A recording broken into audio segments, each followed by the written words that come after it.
Hello friends, this is হানাফ Khan. So আজকে আমরা বাংলাদেশ আর শ্রীলঙ্কার সিরিজ শেষ হইতে দেখলাম। তো বাংলাদেশের রিসেন্ট যে পারফরমেন্স, এটা নিয়ে আসলে অনেক অনেক কথা বলার আছে। বাট আজকে কয়েকটা জিনিস নিয়ে কথা বলি।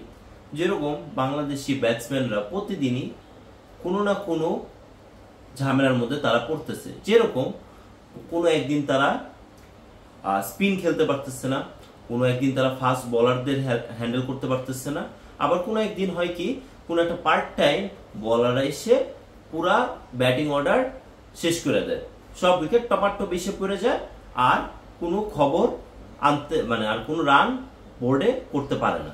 তো এই যে শ্রীলঙ্কার সাথে সিরিজটা শেষ হলো, এইখানে আমরা নোটিসেবল শান্তর ব্যাপারে বলতে পারি। শান্ত বিগত তিনটা ম্যাচেই ফেল। মেহেদী হাসান মিরাজ, সে 3টা ম্যাচ খেলছে, 3টা ম্যাচেই ফেল। তারপর আবার আরেকটা আশ্চর্য ব্যাপার হলো যে সেটা হলো রিশাদ হোসেন, সে এত দুর্দান্ত ফর্মে আছে, সে পাকিস্তান প্রিমিয়ার লিগে চ্যাম্পিয়ন তার দল হয়ে আসছে। তারপর অস্ট্রেলিয়া প্রিমিয়ার লিগে হোবার্ট হারিকেন্স তার প্রতি ইন্টারেস্টেড, কিন্তু আবার এট the same time Bangladeshi board তার প্রতি কেন জানি ইচ্ছুক না। এই 3টা ম্যাচে একটা ম্যাচেও তাকে খেলানো হলো না, কিন্তু আবার একই এট দ্য সেম টাইম সে ওয়ানডে স্কোয়াডের সাথে আছে। তারপর নাজমুল হোসেন শান্তর ব্যাপারে যেটা বলতেছিলাম, তার অবস্থা তো খুবই শোচনীয়। সে আদৌ কি কোনো টেকনিক্যাল ইস্যু বা কোনো মেন্টাল ইস্যু বা কোনো কিছুতে সে ভুগতেছে কিনা, সেটা একটা হিউজ কোয়েশ্চেন আমাদের কাছে। অ্যান্ড নট অনলি দিস, আরো অনেক প্লেয়ার যারা মিডল অর্ডারে আছে, যেরকম শামীম, তারপর আরো প্লেয়ার, তারাও কোনো মতন হাল ধরতে পারতেছে না। হ্যাঁ, তৌহিদ হৃদয়ের আমরা 2টা 50 দেখলাম এই সিরিজে, সেটা আমাদের জন্য একটা অ্যাচিভমেন্ট।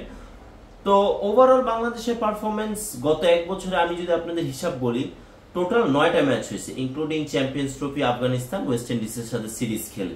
এর মধ্যে বাংলাদেশ 9টার মধ্যে হারছে, মাত্র 2টার মধ্যে জিতছে। আর এই ওয়ানডে নাকি আমাদের বেস্ট ফরম্যাট খেলার জন্য।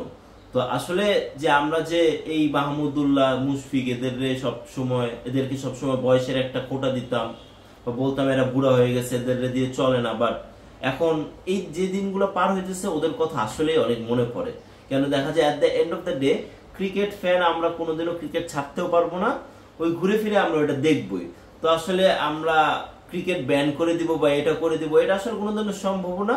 আর বাংলাদেশে এত বড় বোর্ড বিসিবি, যেটা প্রায় 900 কোটি টাকার বোর্ড, তো এটাও ওইভাবে বিলুপ্ত হয়ে যাবে না। কিন্তু বাংলাদেশের রিসেন্ট পারফরমেন্সটা আসলেই শোচনীয়।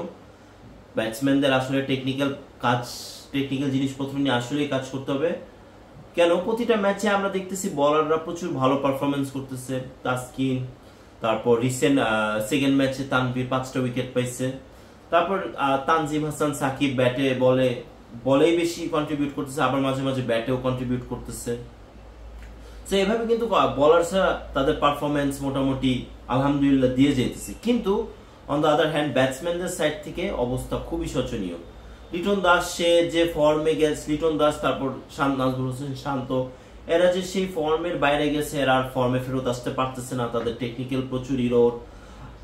তারপর আমরা রিসেন্ট টেস্টে আমরা দেখছিলাম এনামুল হক বিজয়কে, সে ঘরের মাঠে প্রচুর রান করতেছে, কিন্তু ইন্টারন্যাশনাল ক্রিকেটে গিয়ে সে পারতেছে না। সো আসলে প্রবলেমটা হলো গোড়ায়। ডোমেস্টিক ক্রিকেটটা যদি ভালো না করা হয়, এইভাবে দেখা যাবে প্লেয়াররা আসবে যাবে, আর এইভাবে প্রবলেম জিনিসগুলো তারা রানও করতে পারবে না। প্লেয়ার বারবার বাইরে থেকে প্লেয়ার আসবে, আবার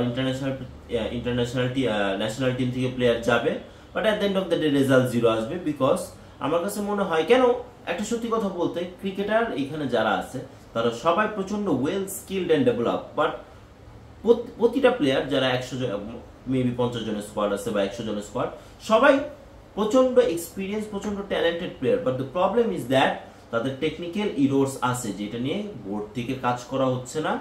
বোর্ড থেকে এগুলো নিয়ে কোনো মাথা ব্যথা নাই। দিনের পর দিন আমরা ম্যাচ হেরে যাইতেছি, আমরা ঘন্টার পর ঘন্টা ম্যাচ দেখতেছি, কিন্তু সেটার কোনো বেনিফিট আসতেছে না, মানুষ হতাশ হইতেছে। আর এটা আসলেই দেখা যাবে আমাদের এখন 2027 বিশ্বকাপ খেলার জন্য বাছাই পর্ব খেলতে হতে পারে। তো এটাই আর কি চলতেছে বাংলাদেশ ক্রিকেট টিমে। আমি জানি না কিভাবে তারা এই সমস্যা থেকে বের হবে।